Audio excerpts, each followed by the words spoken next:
right, Jeff Zimmerman with the former light heavyweight and heavyweight champ of the world, now a Hall of Famer or soon to be in June at the International Boxing Hall of Fame, Michael Moore. How you doing, Michael? Mr. Zimmerman, I'm fine. Thank you for having me. I appreciate it. Well, I've never been called Mr. Zimmerman in boxing, so thank you. But Disrespectful. you look like a professor with those glasses, by the way. They But probably crooked. I'm blind as a bat. yeah. Yeah. I'm with you, man. But listen, let me ask you because you're one of those fighters that had a hell of a career and obviously going into the Hall of Fame, but you don't hear much from, these days. You're not out there in the public, it doesn't seem to be. Where were you when you got the call for the Hall of Fame and how excited were you? I was where I always was. I was probably no, where was I when I got the call? I think I was in the house and Ed called me and told me, and I was shocked. Why were you shocked? I was shocked because I wasn't expecting it. Yeah. I never thought of being in the Hall of Fame. I I probably have Hall of Fame material starting from amateurs all the way up to professional. Um, it is what it is. Yeah. Well, for those that don't know, one of four to win a version of the light heavyweight and heavyweight champion of the world. And these names may ring a bell. Spinks, Roy Jones Jr., and James Toney. Did you know you were one of four to do that? Yes. Yes. Yeah. And the first heavyweight, I believe, or Southpaw to win a version of a heavyweight title. Yeah. I was the first Southpaw heavyweight champ. Yeah. Yes. So obviously you got the credentials, Hall of Famer. But I want to go back a little bit though, Michael, because again, I don't know if a lot of people know your story, and where you came from and how you got started. I was doing a little bit of homework. Your grandfather fought in the New York Golden Gloves with a guy by the name of Archie Moore, the Mongoose. Yep. That's what I was told. So you weren't around for that period. Oh Or no. My okay. grandfather. Well, yeah, that's right. You're too young. But what Yeah. what stories did you hear? Um, it wasn't really much about stories. It was about more about what I could do and how I could do things. He was very, very focused on me, and it paid off. So he didn't have a lot of old war stories for you when you were a kid. No, I guess he tried to edge that out of his mind. I don't know. Yeah, yeah. But then as a teenager, you linked up with one of the greatest trainers of all time, the late great Emmanuel Stewart at Kronk Gym. How did that relationship come to be? It came to be there was a amateur coach that was with the Kronk organization who he's unfortunately had passed away, Alex Shear. Alex was a genius and he was a great coach at Kronk. And something had happened to him and passed away. But he told Emmanuel about me because he saw me, I believe, at the Ohio State Fair. Hmm. And uh, Emmanuel invited me over to a training camp, and I went, and he liked what he saw. And you guys came together from that point to was he with you when you won the light heavyweight, your first title? Yes, I started my professional career at Kronk. Yes. Okay. So he made part of that. Yes. And talk about the Kronk gym, and who was all there when you were there? Tommy Hearns, Hilmer Kenty, Jimmy, Jimmy Paul, um, Cotty King. Um, there was there was a I don't remember really too many superstars or big guys because I was just focused on me and training and doing what I did because I believe I had the gym to myself Hmm. until yeah. Got it. Got it. You start your career on fire, 22-0, 22 knockouts.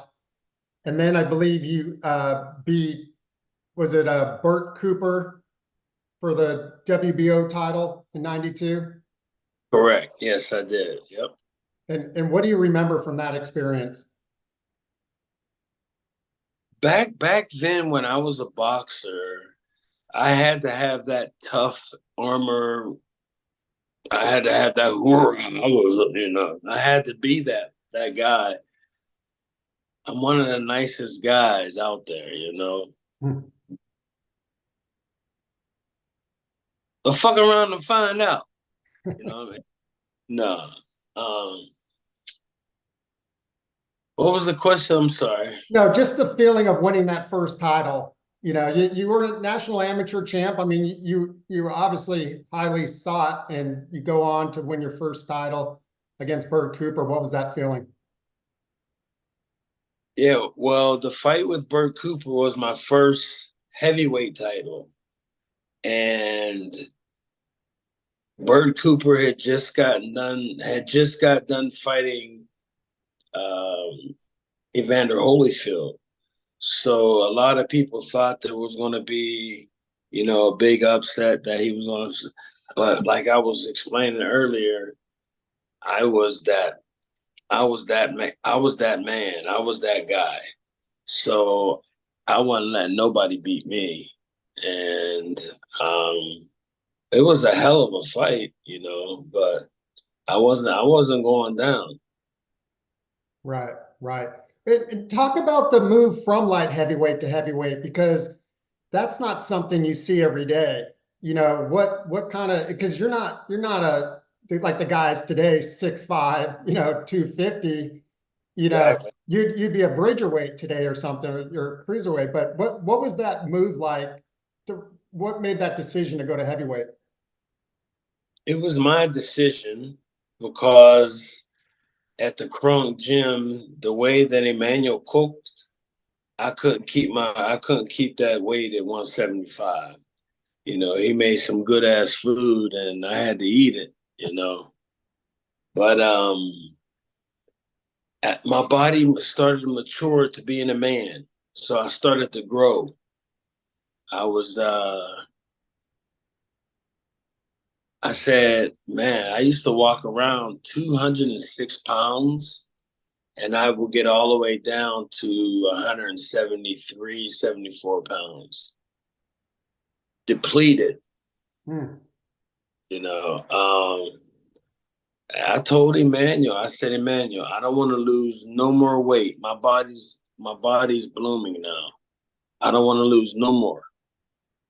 And he agreed with me. He was okay. Let's go for it. And I I was in like the 214s, but I was thick, and I had that mentality, ain't nobody beating me, you Hmm. know.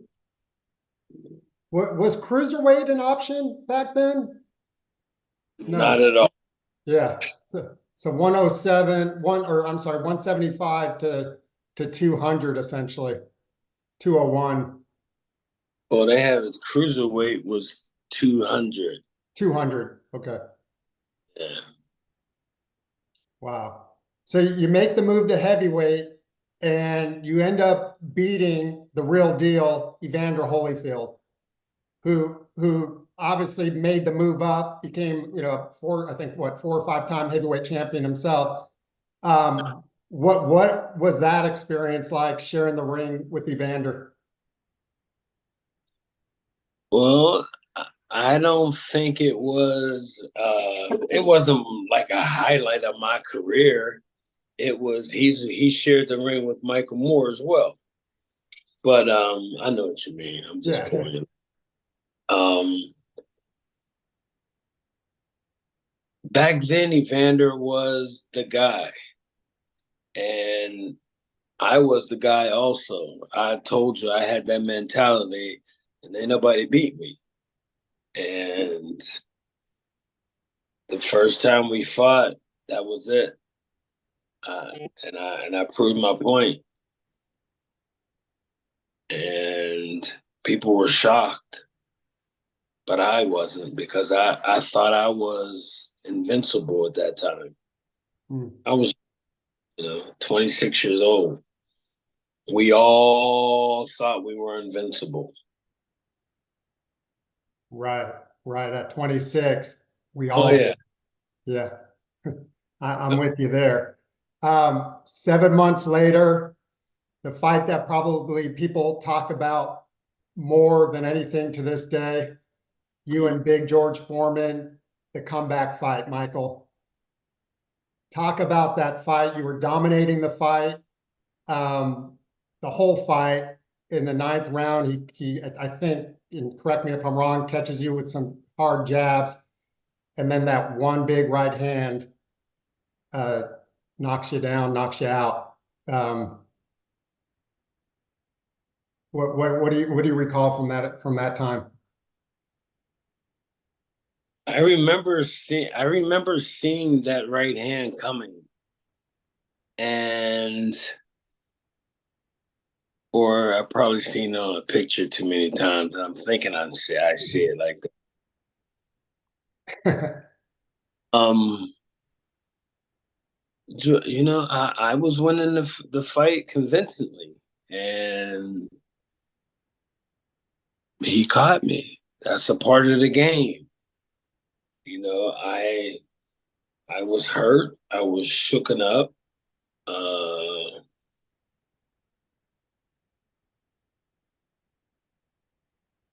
That was a big man, though. Mm. Big and thick. You know, um, I think George. I forget. I think George weighed 250 something, and I weighed 222. Mm. I spoke about trying to go to the have a super heavyweight division in the pros, because this day and age men are way bigger than they were decades ago. Right. 6'9", 6'6", 6'5", that's too big. Don't That's a disadvantage. Being that I just think that you should go light heavyweight, heavyweight, and super heavyweight. Mhm. You get rid of the cruiserweight division. Um, that's just me. Yeah. Uh, but I'm just Yeah, listening. that makes a lot of sense. These guys are huge today in all sports, it seems. What, I how hard, go ahead, go ahead. Pardon me. No, no, go Uh, ahead. See, there's no health insurance for fighters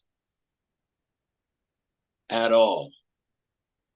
So being that fighters unfortunately get some brain damage, neurological damage, I think this day and age, being that the guys are so big, I think we need to move the gloves up. Every 6 ounces go to eights, eights go to tens, tens go to 12, 12s go to 14.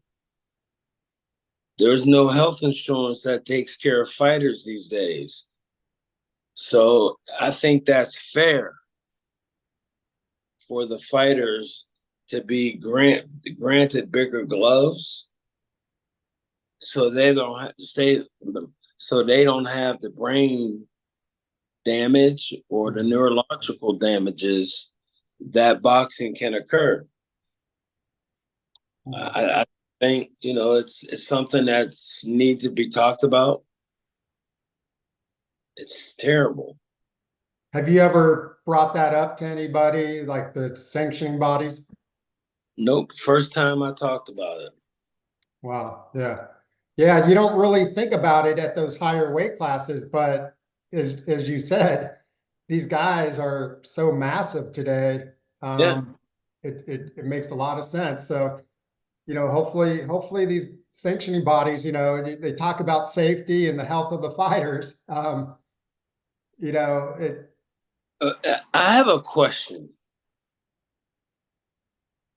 Sanctioning bodies. What's the definition of that? well, their job is to, they have these belts for folks like yourself to become champions, and they're supposed to, sponsor these fights and put money towards these fights and so forth. But you're paying fees, and supposedly the fees that are going in are supposed to go to fighters and the growth of the sport. But do we know? I mean, I don't.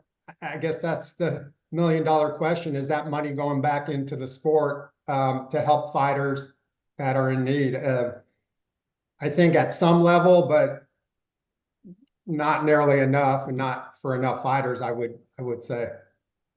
Mm, okay. What is your thoughts on it? What are my thoughts on what in particular? Well, when you asked about the sanctioning bodies, I think today the people that have been around still hold the ring magazine. The ring belt is as the belt. Um, but it's a great question. I've never been asked that question. It's a great question. Why are they producing all these belts to collect money? Sure. The fighter gets nothing. Listen, this is what I thought about one day. I wasn't born in this day and age, but back in the slave days, somebody a master would take the guy who was the bigger, the badder, the best, and take him and bet on him. Makes the money. That's still how it goes on today, it seems. Or when my era, Mhm. you know, it's a shame how the boxing game isn't like any other sport there is. Why do you have all these commissioners in every state? Football, basketball, baseball, they don't do that. Mhm. You don't need all these commissioners. That's taking advantage of the slave. That's what I'm saying to get a example. Mhm. Nothing racist or anything like that. Yeah. Um, that's what it seems like. It's not right. I'm broke. Most fighters in my day and age broke, and this day and age now, where all the fighters that are, trying to fight one another, in the lower weight classes, they're talking about doing this and doing that. The managers are worried about how much money they're gonna get. Mm-hmm. What I don't like is this it's just so bad. It's bad. Yeah. Yeah. Yeah, I can't argue with you, Michael. I mean, you're right. There's a lot of the beauty of the sport to me is talking to people like you and getting to know people like you, and like Richard Steele is my mentor, and having those relationships. I've met so many great people, but there's so much stuff that's wrong with it. And like you said, someone like you should not be broke. You got to the top of the mountain, a lot of corruption. There's a lot of boxers like that. Yeah, Broke, homeless. They don't have nothing. yeah. But they charge all this money for belts, for everything that has to do with boxing. The fighter gets nothing but taken advantage of. Think about something. Back when I was fighting, 33 and a third was what the manager got. 33 and a third percent. A promoter, 25%. I don't understand why in the fuck a promoter would take 25% from a fighter that he has nothing to do with. He's a promoter. You're a promoter. People are going to go off your name and what you've done, not of how much money you're taking from a fighter. You're taking 25% to market him. He markets himself. He has the name. Okay. I don't understand. Then they give the trainer Mhm. who the fight already 10%. The promoter and the trainer needs to switch their percentages around. And the manager bullshit with that 33 and a third, 20%. Let the fighter get at least some of his money. The breakdown back when I was fighting, which I think is fucking criminal.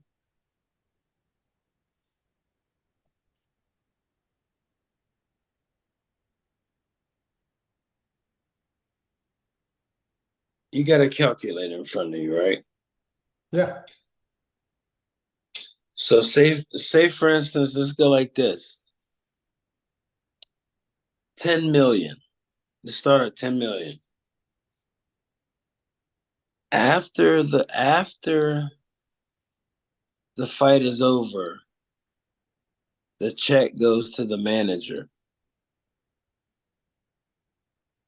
I don't know what's in contract. The contract's a different story. So the manager he takes his 33 and a third. The promoter takes 25 and the trainer takes 10. So that's 68 and a third percent. It's almost 69. Mhm. Now, what is the manager's job? I mean, it varies. A manager, in my case, will set up a training camp. We'll bring all the sparring partners in. Then once training camp is over, Michael Moore pays for everything. Manager doesn't pay, promoter doesn't pay, trainer doesn't pay. Michael Moore pays. Mm. Then we go to Destination Vegas. Michael Moore pays for a manager's room, everything in the manager's room, everything in the trainer's room, everything in my room, everything in the promoter's room.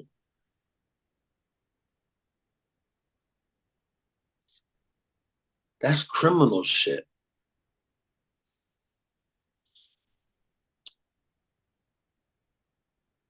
Back then, I was probably paying 39% tax, 38, 39%. They give you money to keep you quiet, to keep you settled, so you don't talk about all the big money that they got from you. The game is not right. Fighters, there's fighters who's lost their lives. There's fighters who have neurological damage. There's fighters who have brain damage. I've had 28 surgeries from fighting. Joints destroys me. I need a new hip. I have a total knee replacement, all because I put the wear and tear on my body for somebody else to gain the benefits from what I've done. That's fucked up. Straight up. That's fucked up. That's criminal. How do you go not, you get 33 and a third percent and you don't pay taxes on it? You get 25% and don't pay taxes? Still, the trainer gets the little bit that was closer to the fighter. That's not right. You don't pay tax, and I'm broke. The manager don't call me to say, "Hey, Michael, what you need?" Nah, they don't do that because they used me already. That's not cool. Yeah. Who was your manager back then? Michael, was Manny also your manager, or did you have somebody else? No, there was another guy.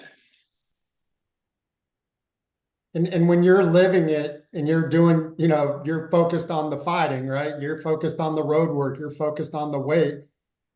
You're expecting the people in your corner, right, that are going to take care of you, and they seem to chew you up and spit you out. Is kind of how this game works. It is. It's all It's all fake fabrication. Fake. They act like they're your friends and they're doing good for you. And like that, I went and bought a house in Boca Raton one time. I thought I owned the house.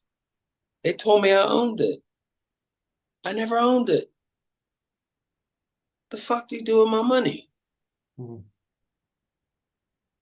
Not cool. Not cool. Boxing is the most mistreated and taken advantage of and dogged out sport there is happening today. Boxing needs a whole overhaul. Put a stop to it and switch some shit up. People who aren't and who never boxed a day in their life, you don't need to be a part of it. Football players hire former football players, baseball, former baseball players, basketball, former basketball players. Boxing very rarely hires boxers. Why? Why not? There's a lot of boxers that can speak and speak for themselves. I'm one of them. I'm too honest. Hmm.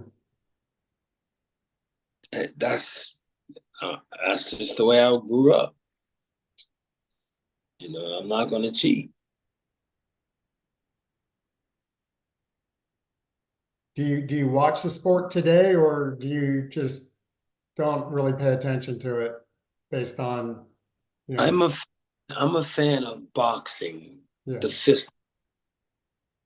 I'm not a fan of the business. sure. The business, that's not the business is how it used to be. It used to be bad.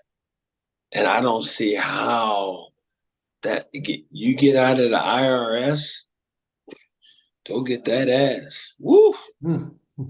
Tax free for 20 years. You're getting tax free money. 20 years that I was a pro. That's not fair. But I had to pay taxes, and I'm the fighter. Not cool. So explain to me, because you mentioned the manager and the trainer get their cut, which I get, but why would they not have to pay taxes on it? Because you're paying those taxes? Because they take it from the 10 million because I pay the taxes on it. Hmm. But they didn't tell me that it could be reversed where I could do a W-2 or a 1099. They wanted it their way, a 1099. That's not cool, man. That's criminal shit. Yeah. You go back. I wish they can go back and get all that. But it was in a contract. When you get a contract back in those days, they give you any and everything that you want. It's bullshit. Everything just turns out to be bullshit. I'm not gonna say names of people. People know who they are. Mhm. You know, piece of that's piece that's not cool shit, man. Most boxers from my day and beyond the past have been broke. You've seen them homeless, neurological damages. Change the gloves immediately so the fighters don't have to worry about the brain damage, or give back and have health insurance for the retired fighters. I'm forming a union also. People talk about it, I'm going to be about it. It just needs to happen. I'm not angry, upset, mad. It just needs to happen because why is it allowed that you can do so much damage to a fighter? And I mean, there's not even a phone call to say, hey, this is so and so. I'm just calling to say hi if you need some help doing something. Nothing. But 20 years, you took my money. Hmm. That's not cool. That's not cool. Yeah. Yeah, man. Well, yeah, I've heard others talk about trying to do that union. It's definitely needed. Something's needed. The healthcare piece of it alone, there's People will not allow it. They'll give them what they want so they don't do it. hmm. Oh yeah.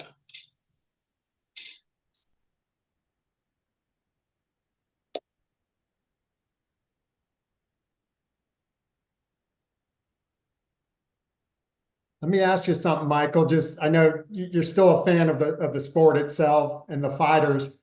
Um, but let me ask you though, because you fought George, you fought Evander. Was there ever a chance to fight Iron Mike, or did that never cross your path? It never was a discussion because at that time Mike was away. Hmm. And so there was never any consultation at all about it. Nothing. What would that fight look like? You guys would have been about the same size back, in those days. And that would have been an interesting fight, I think. See, that's it. That's the key right there. I think. I don't, that's the hypothetical. Yeah, Oh, I don't think like that. yeah. But listen, man, I don't want to keep you, but I did have one more question for you. You were with a who's who of trainers. We mentioned Manny Stewart, one of the all-time greats. Benton, Lou Duva, Teddy Atlas, Freddie Roach. You got guys that move around a little bit, but you moved around quite a bit, it seemed like.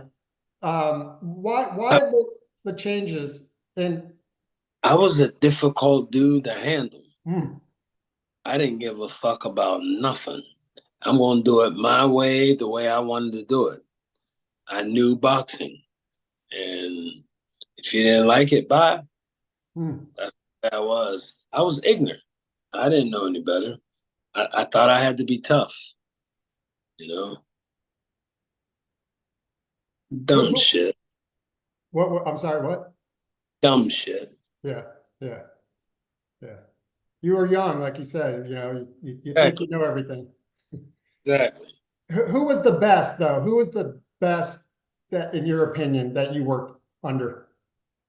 There was never a best trainer because every trainer has a special part of them that they let their fighter borrow.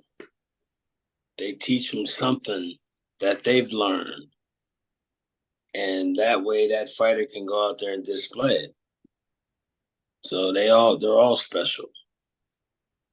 Yeah, yeah. Well, you definitely worked with a who's who there. But listen, man, again, congratulations on the Hall of Fame. Thank Going in with the late Diego Corrales, Ricky Hatton, Jackie Callan, Ivan Calderon. I know I'm missing some, but I know you weren't expecting it, but I was happy to see your name on there. I grew up in that, I'm 54, grew up in that era watching you and doing your thing. So congrats on that. And will you thank be you. out there, I assume, for the big week? God willing, I'll be there. Yeah, yeah. Well, As long as I listen, keep up. what's that? As long as I keep waking up, I'll be there. Yeah. Well, you look good, man. Are you in the gym now today? Like you look like you're in No, good shape. no. I walk. I eat right. I don't want to be no fat dude. What do you weigh? What do you weigh these days? I don't know. I haven't been on the scale. I'm probably about